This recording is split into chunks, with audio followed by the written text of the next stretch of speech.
రాత్రి రవి వాళ్ళ నాన్నగారు కనిపించారు. అమ్మో, అన్న మంచి ఫాస్ట్ గా ఉన్నాడే. ఏమన్నాడక్క? ఏమంటారు, నువ్వనిందే అన్నారు. అవును మరి, ఇద్దరం అన్న మనుషులమేగా.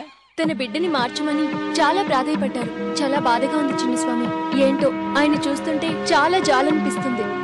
జాలి పడితే ప్రయోజనం ఏముందక్క? డాక్టర్, ఇది ఉదయాన్నే పూజ చేస్తూ కొంచెం భక్తి ఎక్కువై అరచేతిలో కర్పూరం వెలిగించింది. దేవుడు కరుణించాడో లేదో కానీ దీని చెయ్యి మాత్రం కాలింది. అయ్యయ్యో, దేవుడు తప్పకుండా కరుణిస్తాడు శ్రేణి. మరి ఆయనే వచ్చి ఆయింట్మెంట్ రాయమనకపోయావా? ఏది చెయ్యవు? అక్క, క్లినిక్ వెళ్ళి క్రీమ్ తీసుకురానా?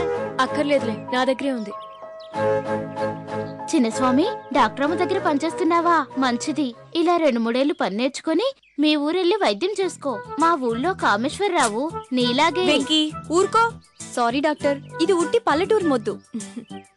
చేతులున్నది ఇలా హారతులు వెలిగించుకోవడానికి కాదు, ఆపదలో ఉన్న వారికి చేయూతనివ్వడానికి.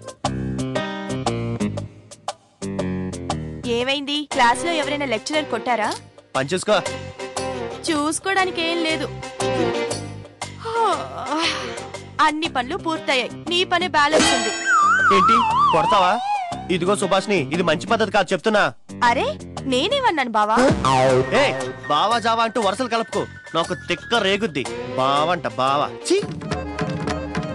ఈ రవిగడేంటి ఇంకా ఫోన్ చేయలేదు?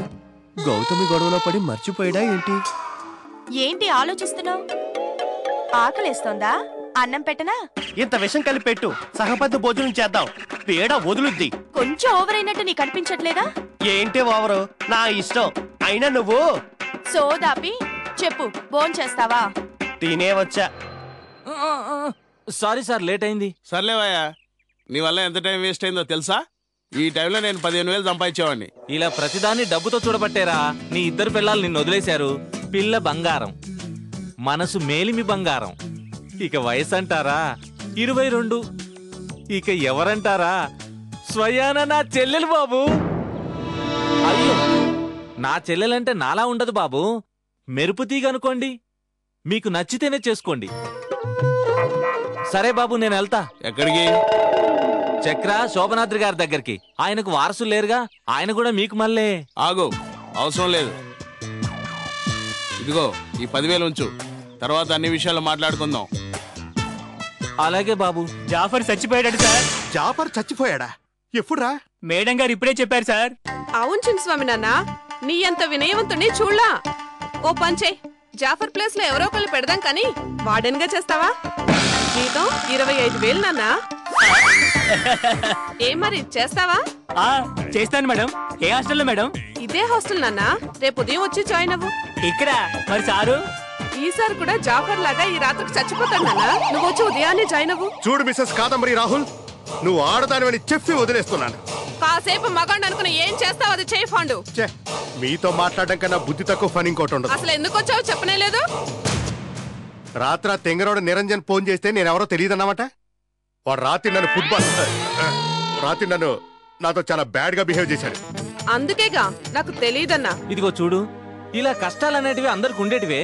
ఇలా కష్టాలు కన్నీళ్లు పెట్టి సినిమాలు తీస్తారు, అవి ఆడవు. ఎందుకు చెప్పు? చెప్పలేవే, అందరిళ్లలో ఉండేటివే. మళ్ళీ వాటిని డబ్బులు పెట్టుకొని చూడడం దేనికని. ఇదిగో 10,000. నీ కూతురింత అమౌంట్ ఎప్పుడైనా ఇచ్చిందా? ఎక్కడివిరా? అవి దొంగ నోట్లు కాదులేవే, ఒరిజినలే. తీసుకో. ఎక్కడివి అంటున్నాను. అంటే ఎక్కడి నుంచి వచ్చాయో చెప్తే గాని తీసుకోవా? సర్లే.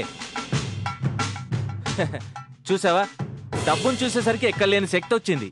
అంతేనమ్మా, డబ్బుకున్న మహత్యమే అంతా. డిఎస్పి, నేను ఆయన్ని మాట్లాడుతున్నా. నీ పని అయిపోయింది. పని అయిపోవడం అంటే ఆ పని అయిపోవడం కాదహే. నీ డబ్బులు 60,000 వచ్చేసాయి అంటున్నా. ఇప్పుడే ఇచ్చారు.